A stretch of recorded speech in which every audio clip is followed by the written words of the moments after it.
कामेश्वरी हर प्रिय कामनां देहि मे नित्यं कामेश्वरी नमोस्तुते कामाख्यां वरदे देवी नीलपर्वतवासिनी त्वं देवी जगन्मातां योनिमुद्रे नमोस्तुते। ॐ कामाख्याय नमः। ॐ भगवते नमः। जगदम्बिकाय नमः। अष्टभुजाधारणे नमः। दशमहाविद्याय नमः। भगवते बगलामुखी देवे नमः। बोले श्रीमद्भागवत महापुराण की, बोली बगलामुखी मैया की, कामाख्या मैया की जय, बाबा महाकाल की जय, सावलिया सेठ की जय, भारत देश की जय। सभी नलखेड़ा की इस पवित्र भूमि पर श्रीमद् भागवत कथा के इस धर्म मंच में विराजित लाल वस्त्र पहने हुए माता आदिशक्ति बगलामुखी के स्वरूप में बैठी हुई सभी माताओं के चरणों में मेरा कोटि कोटि प्रणाम। आप हमें आशीर्वाद प्रदान करें। और साथ ही यहाँ धर्म के मर्मज्ञ और इस कथा के पांडाल में इस कथा के श्रोताओं के रूप में विराजित 88,000 ऋषियों के रूप में आप सभी श्रोताओं को भी मेरा कोटि कोटि प्रणाम। व्यास पीठ पर विराजित भक्ता, आयोजक, प्रायोजक और जिनके सानिध्य में ये पूरा कार्य हुआ, सुश्री अभी तक लिखा जाता था।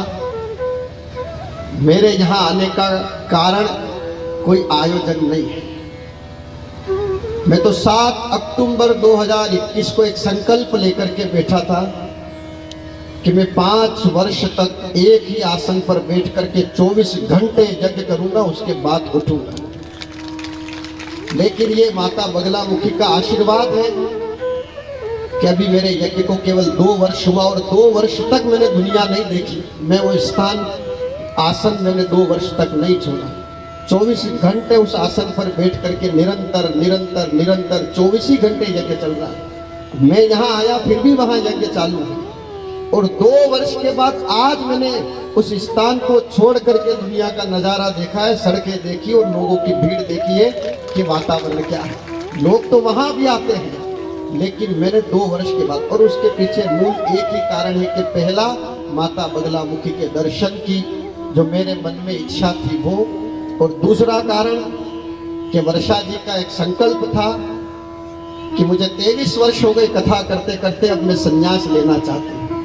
और जब कोई अपने मन से संसार का त्याग करने का विचार लेकर के हमारे पास आए तो हमने उसके लिए हमारा संकल्प तोड़ करके यहाँ तक आना उचित समझा। और आज इस मंच से मैं आप सभी श्रोताओं के बीच में सुश्री वर्षा जी बहन को ये आसक्त करता हूं कि काशी विश्वनाथ की भूमि है और काशी विश्वनाथ की भूमि पर सबसे बड़ा मठ है कैलाश मठ। निरंजन अखाड़े के महामंडलेश्वर स्वामी श्री आशुतोषानंद जी महाराज मेरे परम मित्र हैं और आशुतोषानंद जी ने वहां से ये संदेश मुझे दिया, आसक्त किया। जब मैंने इनके बारे में चर्चा करी तो उनने ये कहा कि आने वाली गुरु पूर्णिमा पर काशी विश्वनाथ की भूमि पर सुश्री वर्षा नागर जी को निरंजनी अखाड़े से संन्यास की दीक्षा दी जाए।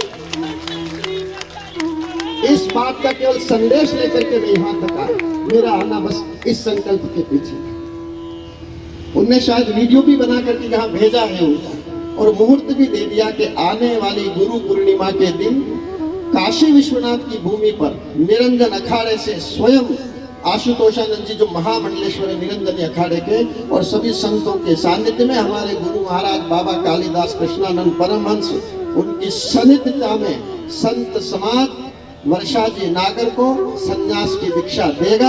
और हो सकता है कि समय आने पर, आने वाले समय में उनने तो इतना और मुझे आसक्त किया है कि 2025 में जब इलाहाबाद में महाकुंभ आएगा 25-26 के आसपास, तब उस अखाड़े से इनको महामंडलेश्वर की उपाधि भी दे दी जाएगी। इतना उनका ये वादा है और मुझे लगता है कि वो भगवान की कृपा से पूर्ण होगा। आज श्रीमद् भागवत का 6वां दिन है और आप सब लोग यहाँ कथा सुन रहे हैं।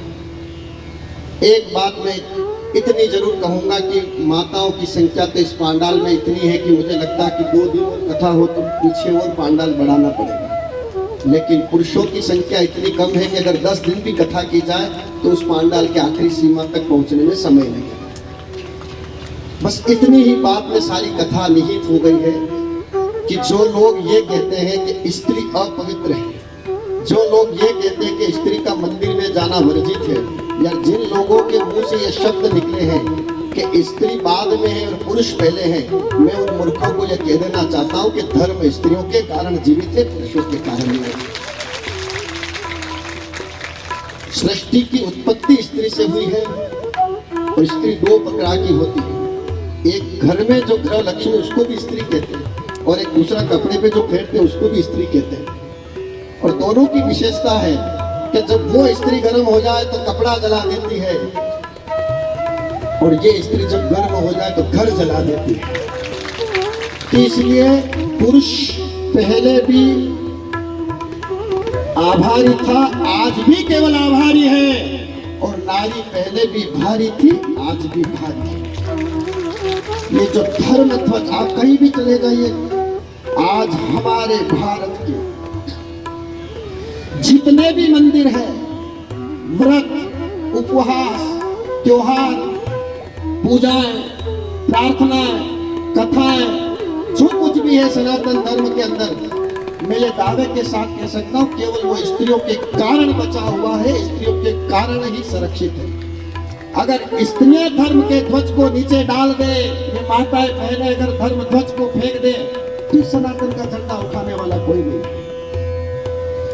क्योंकि ये 5 बजे उठ करके 4 बजे उठ करके, चाहे कड़ाके की ठंड हो, उसमें भी ये जल का लोटा लेकर के भगवान शिव के मंदिर जा सकती हैं। लेकिन पुरुष को अगर ये कहा जाए कि तेरे को 1 करोड़ रुपए हम देंगे, 4 बजे ठंड में नहा करके तेरे को मंदिर जाना है, वो एक ही बात कहेगा कि भगवान को देना होगा तो दे देगा, हम ऐसी ठंड में नहा करके नहीं जा सकते। तो पुरुषों ने तो धर्म कब का बेच दिया है। मुझे नहीं लगता कि उनके कारण धर्म बचा होगा। अगर बचता तो 500 बार भारत गुलाम नहीं होता। 500 बार भारत को गुलाम करने में स्त्रियों का हाथ नहीं है। आप इतिहास उठा करके देख लीजिए कि जितने भी बिके हैं रिश्वत लेकर के, वो पुरुष बिके हैं।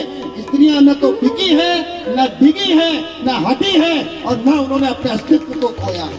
इसलिए एक बात आज इस मंच से मैं कह देता हूं कि जिन लोगों के द्वारा ये आरोप लगाए जाते हैं कि स्त्री अपवित्र है, स्त्री वर्जित नहीं है, स्त्री ऐसे है, वो है, फलाना टिमका, मैं उनको ये कहना चाहता हूँ कि ऐसे शब्द कहने वाले या तो राक्षस की औलाद हो सकते हैं, स्वयं राक्षस हो सकते हैं, वो पुरुष तो हो नहीं सकते। और आज इस धर्म मंच पर आप कथा प्रांगण में बैठे हैं। मैं जब रास्ते में आ रहा था तो मुझे फोन आया कि आज कहाँ है आप। तो मैंने उनको बताया कि मैं ऐसी ऐसी जगह कहीं जा रहा हूँ कथाओं में। तो उन्होंने पूछा कि आप कथाओं में कब से जाने लगे, क्योंकि हकीकत बात है कि आज तक मैं किसी कथा के मंच पे नहीं जा पाया। तो उन्होंने एक शब्द मुझसे पूछा कि कथा में आप जा रहे वहां तक तो ठीक है, आप सबसे भी वही बात पूछता हूँ, आप बताइए 7 दिन तक यह कथा क्यों सुन रहे? अच्छा, भारत में कथाएं क्यों होती है? बहुत सारे बागड़ बिल्ले चिल्लाते रहते हैं कि कथाएं तो आडंबर है, कथाएं तो ढोंग है।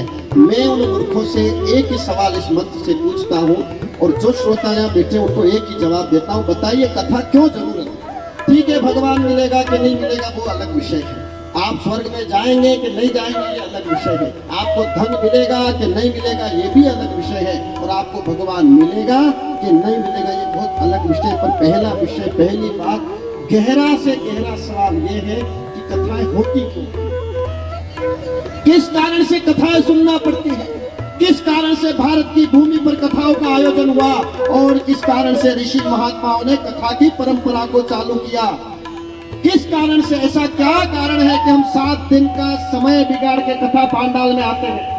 ऐसी क्या मजबूरी हमारी है कि हम कथाओं का आयोजन कराते हैं? और सनातन धर्म का आधार कथाओं को क्यों माना गया है? हम कथा सुनते हैं, प्रसाद लेते हैं, घर जाते हैं, आयोजन भी मनाते हैं, 7 दिन समय भी बिगाड़ते हैं, और वक्ता भी अपनी पूरी ऊर्जा से कथा सुनाते हैं। पर बताइए मूल कारण हमने पूछा कि भारत की धरती पर कथाओं की जरूरत क्यों पड़ी? इस कथा के अंदर 7 दिन में आपने एक चीज कॉमन सुनी होगी, समान रूप से। पूरी कथा को आप सुनिए, उस कथा में एक चीज जरूर आती है कि इसमें राजाओं का इतिहास आता है, राजाओं के जीवन के चरित्र आते हैं, भक्त लोगों के चरित्र आते हैं। इस भारत की भूमि पर हमसे पहले जो लोग हुए हैं, हमसे पहले जो महापुरुष हुए, हमसे पहले जो अवतार हुए, हमसे पहले जो राजा हुए, उन सब के जीवन का चरित्र कथाओं में आता है। अब उनकी कथाओं को सुनने से हमारा क्या फायदा है? राजाओं की कथा सुनने से हमारा क्या फायदा है? इसमें राजा हरिश्चंद्र की कथा आती है, पृथु की कथा आती है, मनु की कथा आती है, बहुत सारे राजाओं की कथा आती है। अब राजा हो गए, उनका जीवन उनने जी लिया, वो तो चले गए धरती छोड़ के, फिर उनकी कथाओं को हम क्यों सुन रहे हैं? ऐसी क्या मजबूरी है कि हम 7 दिन उस पांडाल में बैठ के उन लोगों की कथा सुनते जो धरती को छोड़ करके चले गए हैं? उनकी कथा हम इसलिए नहीं सुनते हैं कि उससे हमें कुछ मिल जाएगा, मात्र और मात्र इसलिए हम कथा सुनते हैं कि हमसे पहले धरती पर जो लोग हुए, उनके जीवन में क्या क्या घटनाएं घटी, उसकी अनुभव को लेने के लिए हम ये कथाएं सुनते हैं और उनके अनुभवों के लिए ये आयोजन होता है। हम तो धरती पर बाद में आए हैं, पर हमसे पहले जो लोग हुए थे, क्या उनके जीवन में दुख आया कि नहीं आया?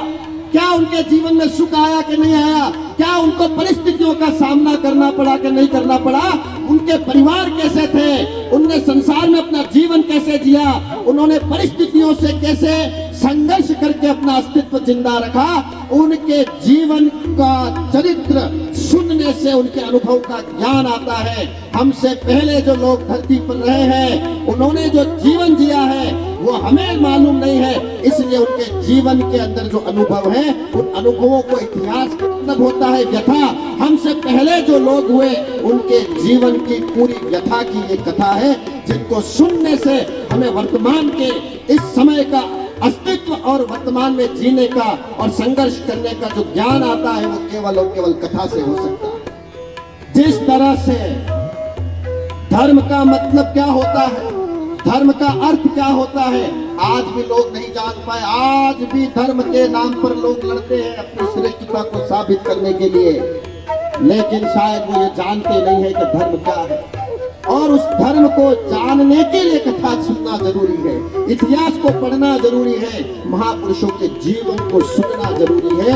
आपके जीवन में भी दुख आएगा, ऐसा नहीं कि कथा सुन लो तो कोई दुख नहीं आएगा, और ऐसा भी नहीं है कि आप कथा सुनेंगे तो आपको पैसा नहीं कमाना पड़ेगा, ऐसा भी नहीं है कि आप कथा सुन लेंगे उसके बाद आपकी जिंदगी आराम से कट जाएगी। क्योंकि एक शुक्ल पक्ष होता है, एक कृष्ण पक्ष होता है। कृष्ण पक्ष में अंधेरी रात आती है, शुक्ल पक्ष में चांदनी रात आती है। समय का धर्म है, काल का धर्म है बदलना, दिन को रात में बदलना, सुख को दुख में बदलना, अच्छे को बुरे में बदलना, और बदलना समय का धर्म है। परिवर्तन संसार का नियम है और वो परिवर्तनशील है। हमारे जीवन में भी दुख आता है, हमारे जीवन में भी सुख आता है, लेकिन कथा को सुनने से केवल इतना ज्ञान होता है कि हमसे पहले जो लोग हुए, उनके जीवन में भी वो सब कुछ हुआ है जो हमारे जीवन में हो रहा है। अगर ये ज्ञान हमें हो जाए तो हम दुख से लड़ सकते हैं, हम परिस्थितियों से लड़ सकते हैं। ना अतीत की चिंता, ना भविष्य की चिंता, केवल वर्तमान में जीने की आदत डाल लो तो सारी चिंताओं से मुक्त हो जाओगे। ये हमें कथा सिखाती है, ये हमें कथा सिखाती है कि कैसे परिस्थितियों से लड़ना, ये हमें कथा सिखाती है कि परिवार को कैसे चलाना, ये हमें कथा सिखाती है कि जीवन में कितने भी पड़ाव आ जाए, लेकिन धैर्यता के साथ में अपने अस्तित्व को कैसे जीवित रखना, ये सारा ज्ञान केवल कथा में होता है। अच्छी शिक्षा, अच्छे कॉलेज, अच्छे प्रोफेसर, अच्छे स्कूल आपको और आपकी पीढ़ियों को अच्छा वकील, डॉक्टर, इंजीनियर, नेता तो बना सकते हैं, लेकिन अच्छा आदमी केवल कथा बना सकती है, उसके अलावा कोई नहीं। मेरा तो मानना है कि पूरे विश्व को कथाओं की जरूरत है, इसलिए हमें केवल पांडाल में ही बैठ करके कथा नहीं सुनना चाहिए। हमें अपने घर में 1 घंटा रोज समय निकाल करके हमारे महापुरुषों के इतिहास को पढ़ना चाहिए, ताकि उससे ये पता रहे कि उनने उनके जीवन में कितना संघर्ष किया है और उस संघर्ष में भी वो धैर्यता के साथ खड़े रहे। ये हमें कथा सिखाती है। धर्म न तो लड़ना सिखाता है। धर्म का संबंध न हिंसा से है, धर्म का संबंध किसी जाति, संप्रदाय, वर्ण, ऊंच नीच, अमीरी, गरीबी किसी से भी नहीं है। धर्म का संबंध केवल आत्मा से है। धर्म केवल हमें यह सिखाता है कि आत्मा को परमात्मा से कैसे जोड़ा जाए। धर्म हमें यह सिखाता है कि विकारों से मुक्ति कैसे हो। धर्म हमें यह सिखा, धर्म का अर्थ है आनंद, धर्म का अर्थ है मंगल, धर्म का अर्थ है सुख, धर्म का अर्थ है समाज को सुख कैसे दिया जाए। धर्म एक विज्ञान है और धर्म का विज्ञान हमें यह सिखाता है कि समाज आनंदित कैसे हो, मनुष्य की पीड़ा कैसे दूर हो, दुख कैसे दूर हो। यही हमें धर्म सिखाता है और उस धर्म को जानने के लिए कथा के पांडाल में बैठना जरूरी है। एक चूहा होता है, एक दर्जी होता है। चूहा भी कपड़े को काटता है, दर्जी भी कपड़े को काटता है। दोनों का काम कपड़ा काटना है, पर दोनों में एक बहुत बुनियादी अंतर होता है कि चूहा जब कपड़े को काटता है तो उस कपड़े का बंटा ढार कर देता है, और दर्जी जब कपड़े को काटता है तो उस कपड़े का उद्धार कर देता है। तो वैसे ही जिंदगी को भी दो तरह से काटा जा सकता है, एक चूहा बनकर, एक दर्जी बनकर। चूहे की तरह जिंदगी को काटोगे तो जिंदगी का सर्वनाश हो जाएगा, और दर्जी बन के जिंदगी काटोगे तो जिंदगी का उद्धार हो जाएगा। यह हमें कथा सिखाती। हमारा जीवन पापमय ना हो, हमारा जीवन पुण्यमय हो। आप लोग कथा से ये सीखिए कि जिंदगी को तमाशा बना करके जीना चाहते हैं कि तीर्थ बना करके जीना चाहते हैं। आप कथा से ये सीखिए कि परिवार को आप राममय बनाना चाहते हैं कि रावणमय बनाना चाहते हैं। बहन तो रावण की भी थी और बहन कंस की भी थी, पर दोनों में एक फर्क था। एक बहन वो थी जिसने अपना नाक कटवा करके पूरे खानदान का नाश कर दिया, और एक बहन वो हुई कि जिसने अपने 8वें पुत्र को जन्म दे करके महाभारत जैसा इतिहास रच दिया। ये हमें कथा सिखाती है। रामायण की सीता, महाभारत की गीता, ये हमारी संस्कृति है, ये हमारी धरोहर है। मैं तो कहता हूँ कि स्कूल की शिक्षा में भी कथाओं के कुछ अंश होना चाहिए। स्कूल की शिक्षा में भी रामचरितमानस की गाथा होना चाहिए। क्यों? क्योंकि हमारी धरती पे जो महापुरुष हुए हैं उन्होंने हमें ये बताया है। रामायण को आप पढ़िए, रामायण से आप सीखिए कि माँ का धर्म क्या होता है, पिता का धर्म क्या होता है। धर्म सबका है। धर्म तो उस जूते का भी है जो आपको कांटों से बचा रहा है। धर्म तो उस दर्जी का भी है जो आपको कपड़ा पहन के दे रहा है। धर्म तो उस व्यक्ति का भी है जो आपको स्वच्छ वातावरण दे रहा है। धर्म तो हर एक में निहित है, हर व्यक्ति धर्ममय है। नास्तिक से नास्तिक व्यक्ति भी अगर है तो उसकी आत्मा में भी धर्म बसा हुआ है। धर्म का शासन और सत्य का आसन इस पूरे विश्व में है, जिसको कोई मिटा नहीं सकता है। और जो कथा के पांडाल में है वो भी धार्मिक है, और जो पांडाल के बाहर है वो भी धार्मिक है। जो भारत में है वो भी धार्मिक है, जो पूरे विश्व में है वो भी धार्मिक है। क्योंकि धर्म का संबंध आत्मा से होता है और आत्मा का संबंध परमात्मा से होता है। मुझसे एक प्रश्न बार बार लोगों ने पूछा था कि आप 2 वर्ष तक यज्ञ क्यों कर रहे हैं, इतना कठिन यज्ञ क्यों कर रहे हैं। तो मैं एक बात बता देता हूँ कि चाहे यज्ञ हो, चाहे सत्संग हो, चाहे साधना हो, चाहे तपस्या हो, इन सबका मात्र और मात्र एक ही उद्देश्य होता है, और वो उद्देश्य होता है कि ईश्वर के बारे में जानना, ईश्वर के बारे में अनुभव करना है। तो आपकी ये कथा सार्थक है। केवल तिलक लगा करके, कथा सुन करके व्यक्ति धार्मिक नहीं हो सकता है। उस कथा के अंदर जो सूत्र है, उस कथा के जो चरित्र है, उनको अपने जीवन में उतार करके ये सिद्ध कर दे कि ईश्वर है। आप इतने सारे लोग बैठे हैं, क्या आपने अपने जीवन में भगवान का अनुभव किया? आप भगवान को मानते हैं, ये तो अच्छी बात है, लेकिन भगवान के बारे में जानते हो, ये और अच्छी बात है। इसलिए भगवान के बारे में जानने का ये प्रयास यहाँ से शुरू होता है और वहां जाकर के खत्म होता है। जो सड़कों पे घूम रहे हैं वो कंस है, जो कथा के पांडाल में आ गए वो हंस है, और यहाँ से ज्ञान लेकर जो उड़ गए वो परमहंस है। तो यहाँ से जाने वाले सारे परमहंस हैं। मैं मेरा और आपका समय न बिगाड़ते हुए कम शब्दों में केवल अंतिम बात ये बोलता हूँ कि रात दिन में एक प्रयास करिए कि हमारा जीवन धर्ममय हो, धर्ममय हो, धर्ममय हो, और धर्म यही सिखाता है कि ईश्वर से प्रेम करिए, ईश्वर की बनाई हुई हर चीज से प्रेम करिए। हमारे सनातन संस्कृति के ऊपर आप चलिए, सनातन संस्कृति के त्योहार, तीज और पर्व को मनाइए। और जितने पुरुष यहाँ बैठे उनसे भी यही निवेदन करूंगा कि पूरे हिंदुस्तान के पुरुष कथा नहीं सुनेंगे, फिर भी कथा रहेगी।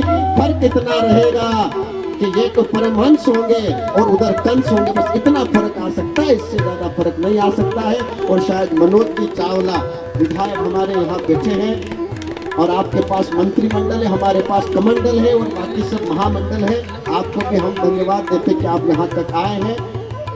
मैंने आपको मिनावदा कथा के अंदर देखा था, उसके बाद आज तक आपसे मेरा मिलना नहीं हुआ। इसी के साथ सभी नलखेड़ा वासियों को मेरा कोटि कोटि प्रणाम, और एक बार दोनों हाथ उठा करके मेरे साथ बोलिए, धर्म की, सनातन धर्म की। और इसी के साथ इसी मंच से ये मान लीजिए कि सुश्री वर्षा नागर है, और मैं भी पूरी संत समाज की ओर से ये आशीर्वाद दूंगा, मंगल कामना करूंगा कि इस नलखेड़ा की भूमि से आध्यात्मिक ये प्रकाश पूरे भारतवर्ष में फैले और पूरे भारतवर्ष को आध्यात्मिक में फैले। आप सबको कोटि कोटि प्रणाम, आप सबका मंगल हो, आप सबकी इच्छाएं पूर्ण हो, आप सबके जीवन के हमारे लोगों का भक्ति आपको मिले, जीवन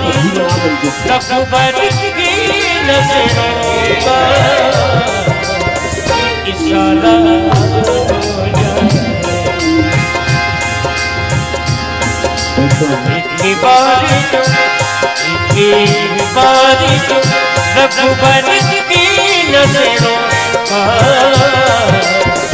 इशारा हो जाए, तेरी लगन में हो जाऊं, तेरी लगन में हो जाऊं, दुनिया से किनारा हो जाए, एक बार रघुबर की नजरों का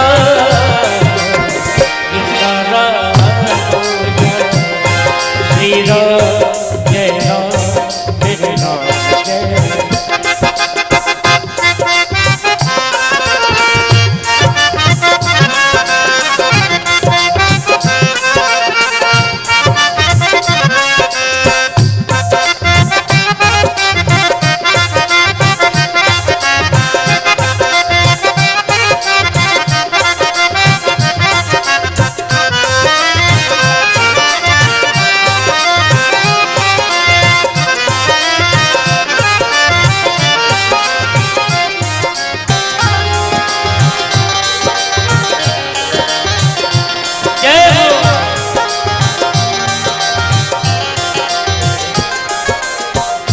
राम तुम्हारे,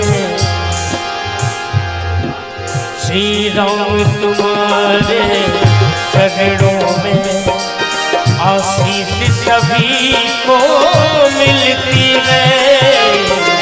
राम तुम्हारे चरणों में आशीष सभी को मिलती है।